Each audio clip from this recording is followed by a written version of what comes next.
the first thing you think of when you think of Call of Duty? Do you think of the next installment coming soon? Do you think of the screaming 12-year-olds in the voice chat? Do you think of the best kill streak you ever got?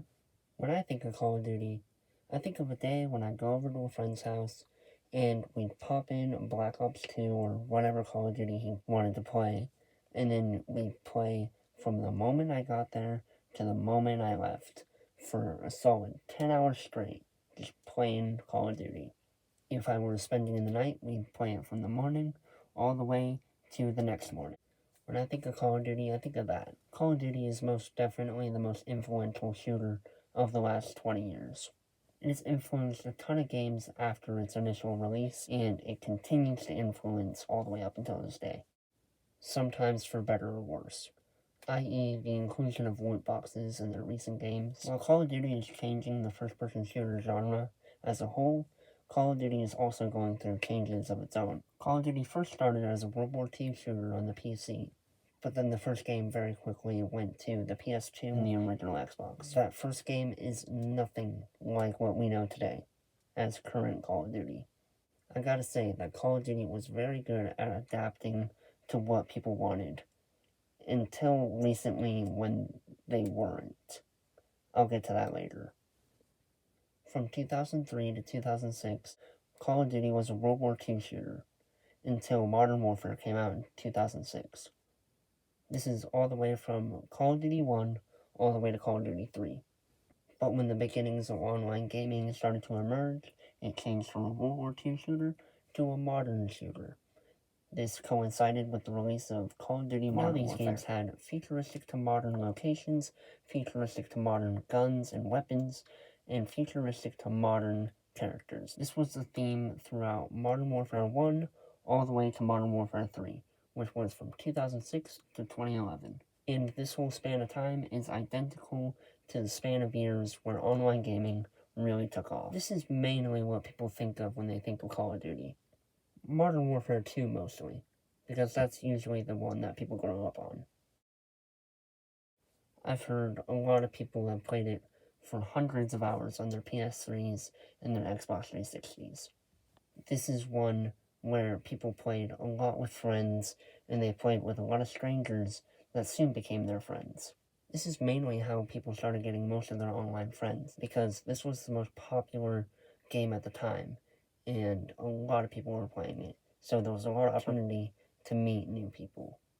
For this, I'm going to coin the phrase, the era of Call of Duty. Until these games were set in the modern era, this franchise was not as popular as it would soon become. During this era, Call of Duty would explode in popularity. But this started a bigger problem. What was once a World War II shooter was now a modern shooter. This was a big genre change. That is until Black Ops, which would take place in the 1960s. Now the games would flip-flop between the Black Ops series of games and the Modern Warfare games. These two series would flip-flop, where one series would release a game one year, and then the next year they would release the other in the other series. This was because these two series of games in this franchise were being developed by two different developers. Infinity Ward would develop the Modern Warfare series, and Treyarch would develop the Black Ops series. So two series of games releasing every other year in the same franchise. That just confuses my brain, and that seemed to confuse a lot of fans too. Now, you split the Call of Duty fanbase in two. One that likes Treyarch games, and the other that likes the Infinity Ward games. That's not smart. Now, you split the workload in two, and now these companies are only getting half the profit that they could be getting if only one developer was developing Call of Duty games. Because don't tell me that you can't produce a Call of Duty game every year. You could do that. That's easy. Now, with that caveat out of the way, let's move on to the release of Black Ops. When that game came out, most people thought the campaign sucked, and the only redeeming quality was that the zombies mode was amazing.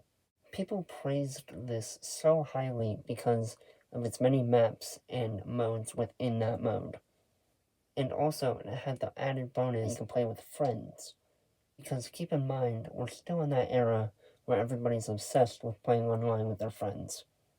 I distinctly remember the release of this game because I couldn't hear the end of it when I went to school. Every guy at my school was talking about it when it was released, particularly the zombies mode. Sadly though, I never understood what anybody was talking about because I was not a rich kid and I did not have an Xbox 360. I was a poor kid with a PS2. In retrospect, this game could have been a lot better if they added more modes to do with multiplayer. Then Treyarch swooped in to release another mediocre Call of Duty. Go figure. Then, the year after that, the Call of Duty Black Ops series continued, and it only got worse.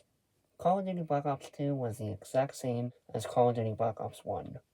More terrible campaigns, and in the shining light of all its terrible modes, there was the Zombies mode, which was definitely the light in the dark. Then, Ghosts happened.